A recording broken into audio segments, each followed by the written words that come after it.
Hello everyone, welcome to iTube classes. दोस्तों, Indian Express में ये आर्टिकल आया, ये बताता है कि सुप्रीम कोर्ट ने अलाउ किया है कि वीमेन भी अभी एनडीए का टेस्ट यानी एग्ज़ाम दे सकती हैं, जिससे हमारी आर्मी के अंदर जो जेंडर डिस्पैरिटी थी वो काफ़ी कम हो जाएगी। तो ये आर्टिकल बहुत शानदार है। कुछ स्कॉलर ने सुप्रीम कोर्ट के अंदर एक टीआईएल डाली थी, उसमें कहा था कि वीमेन एनडीए का एग्ज़ाम नहीं दे पाती हैं, जिसकी वजह से आर्टिकल 14, 15, 16 और 19 का वायलेशन हो रहा था। आर्टिकल 14 बात करता है इक्वालिटी की, यानी कि हर कोई यहाँ पे इक्वल है। आर्टिकल 15 बात करता है non discrimination on the basis of gender. Article 16 बात करता है इक्वल अपॉर्चुनिटी की बात करता है। And article 19 talks about the freedom to practise any profession. तो इन आर्टिकल्स का वायलेशन हो रहा है, ऐसा सुप्रीम कोर्ट में कहा गया था उस पीआईएल के अंदर में। तो सुप्रीम कोर्ट ने एक इंटरिम ऑर्डर दिया है। देखिए, इंटरिम ऑर्डर का मतलब ये होता है कि सिर्फ अभी सेंटर को और डिफेंस फोर्सेस को, यूपीएससी को इंस्ट्रक्शन दी हैं, अभी कोई फाइनल ऑर्डर पास नहीं किया है। लेकिन इंटरिम ऑर्डर ये दिखाता है कि सुप्रीम कोर्ट कहीं ना कहीं इस चीज़ को सपोर्ट करता है और आने वाले समय में एनडीए एग्ज़ाम जो है वो भी ओपन हो जाएगा वीमेन के लिए। देखिए, सितंबर के महीने में 5 तारीख को 5 सितंबर को एनडीए का एग्ज़ाम होने वाला है, जिसमें वीमेन भी फॉर्म फिलअप कर सकती हैं। अभी तक जो हमारे यहाँ पे आर्मी के अंदर जो एडमिशन्स किए जाते थे वीमेन ऑफिसर्स के लिए, वो या तो ऑफिसर ट्रेनिंग अकेडमी के थ्रू होते थे या फिर इंडियन मिलिट्री अकेडमी के थ्रू होते थे। ऑफिसर ट्रेनिंग अकेडमी एक्चुअली ये अकेडमी है चेन्नई के अंदर में। इसके लिए वो जो आपका एग्ज़ाम देना होता था वो एसएससी का एग्ज़ाम देना होता था, शॉर्ट सर्विस कमीशन, जो बेसिकली आपको शुरू में एंट्री आप 10 साल के लिए करते हैं। 10 साल के बाद आप उसको 4 साल के लिए फर्दर एक्सटेंड भी कर सकते हैं। लेकिन दोस्तों, यहाँ पे भी बड़ी गड़बड़ है। गड़बड़ ये है कि कुछ साल तक, मतलब पिछले साल से पहले 14 साल की सर्विस करने के बाद जो मेल ऑफिसर्स होते थे वो अपनी सर्विस को परमानेंट करवा सकते थे अगर उनका मन करे तो। वीमेन को वो फ्रीडम नहीं थी। लेकिन पिछले साल सुप्रीम कोर्ट ने कह दिया था कि जो वीमेन एसएससी के थ्रू ऑफिसर बनती हैं 14 साल की सर्विस के बाद वो भी परमानेंट सर्विस ज्वाइन कर सकती हैं, जो शॉर्ट सर्विस कमीशन में होती थी।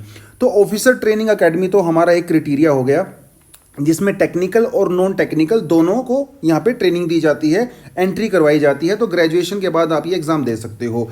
दूसरा तरीका होता है वो सीडीएससी का एग्ज़ाम होता है ना। सीडीएससी एग्ज़ाम के थ्रू ऑल इंडिया लेवल पे होता है ग्रेजुएशन, उसके में जो है क्राइटेरिया होता है। उसमें आप आर्मी में भी जा सकते हो, नेवी में जा सकते हो, एयरफोर्स में भी जा सकते हो। बहुत सारे बच्चे जो है ये एग्ज़ाम देते हैं।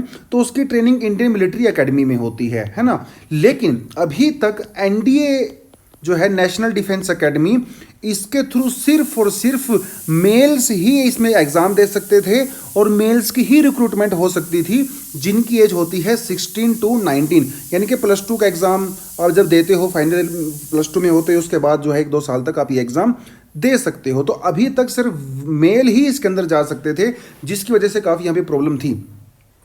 तो जब सुप्रीम कोर्ट ने सरकार को पूछा कि आप ऐसा क्यों कर रहे हो, यही सेम आर्गुमेंट उन्होंने पिछली बार भी दिया था, जब जो है जो वीमेन को जब अलाउ किया गया था परमानेंट कमीशन के लिए।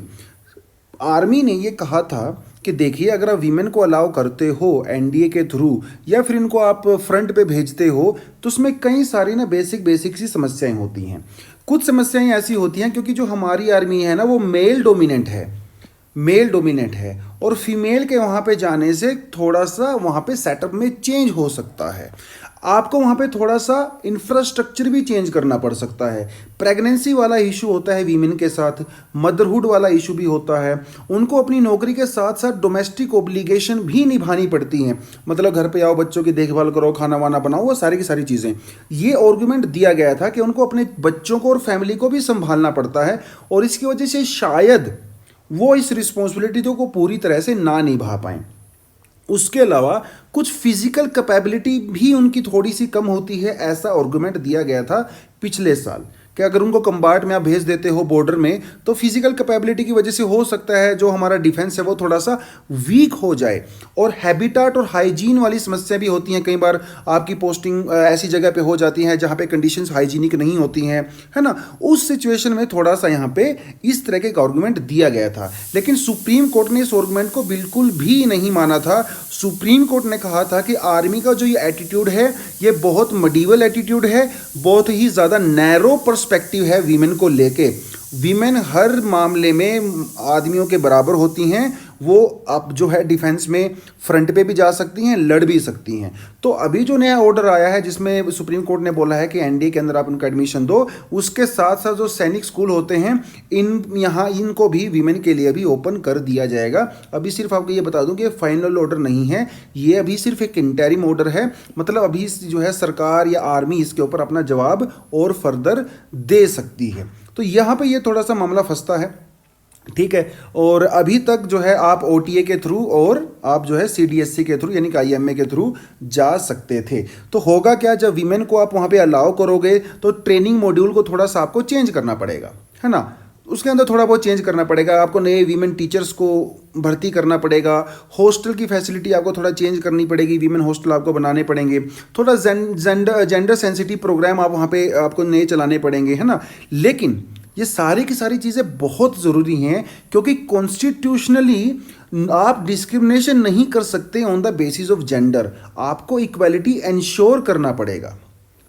इसके अलावा ये सिर्फ और इंफ्रास्ट्रक्चर की बात नहीं है दोस्तों, ये एटीट्यूड की बात भी है कि महिलाओं को लेके ओवरऑल एटीट्यूड सोसाइटी में और आर्मी में कैसा है।